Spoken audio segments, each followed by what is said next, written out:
quinta, 12 de setembro. Quem é você? Ouça Marcos 14, 60 a 72. E levantando-se o sumo sacerdote, no meio, perguntou a Jesus: Você não diz nada em resposta ao que estes depõem contra você? Jesus, porém, guardou silêncio e nada respondeu. O sumo sacerdote tornou a interrogá-lo: Você é o Cristo, o Filho do Deus bendito? Jesus respondeu: Eu sou, e vocês verão o Filho do Homem sentado à direita do Todo-Poderoso e vindo com as nuvens do céu. O sumo sacerdote, rasgando as suas vestes, disse: Por que ainda precisamos de testemunhas? Vocês ouviram a blasfêmia. Qual é o parecer de vocês?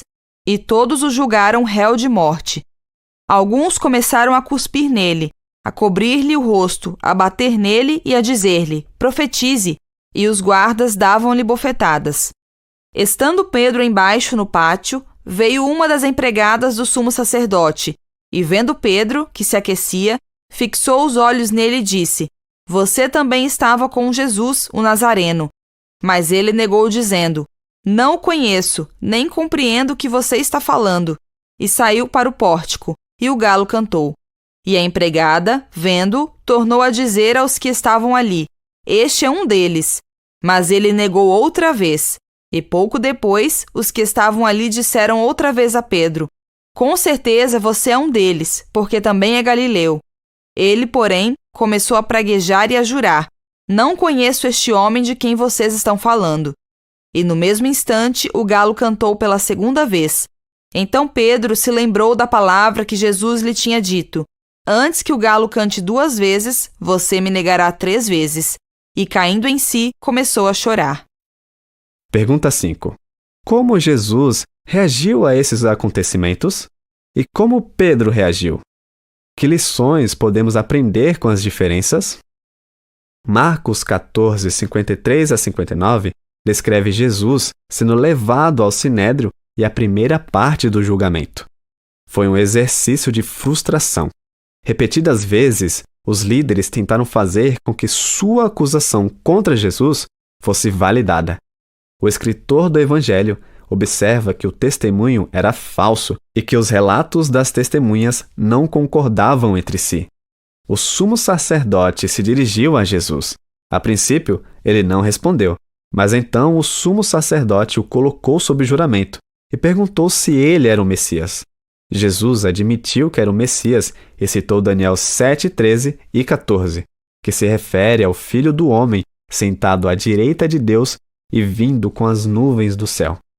Isso foi demais para o sumo sacerdote, que rasgou as vestes e clamou pela condenação de Jesus, o que o concílio autorizou imediatamente. Humilharam Jesus e cuspiram nele. Então, vendaram seu rosto, bateram nele e pediram-lhe que profetizasse.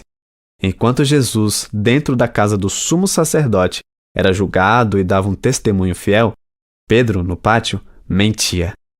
Essa é a 6ª e última história em formato de sanduíche em Marcos. E nesse texto, a ironia é acentuada. 2 personagens paralelos, Jesus e Pedro, realizaram ações opostas. Jesus deu um testemunho fiel, Pedro, um testemunho falso. 3 vezes Pedro foi abordado por um servo ou por espectadores, e 3 vezes negou sua ligação com Jesus, chegando a amaldiçoar e jurar. Nesse momento, um galo cantou pela 2ª vez, e Pedro subitamente se lembrou da profecia de Jesus de que ele negaria o Senhor 3 vezes naquela noite. Ele desmoronou e chorou. Aqui está a ironia. No fim do seu julgamento, Jesus foi vendado, espancado e ordenado a profetizar. O objetivo era zombar dele, pois ele não conseguia ver quem o havia golpeado. No entanto, no exato momento em que faziam isso, Pedro estava negando Jesus no pátio abaixo, cumprindo uma das profecias do Mestre. Consequentemente, ao negar Jesus, Pedro mostrou que Jesus é o Messias. O que você diria a alguém que, embora queira seguir Jesus, às vezes não consegue fazê-lo? Quem já não deixou de seguir a Jesus e as orientações de sua palavra?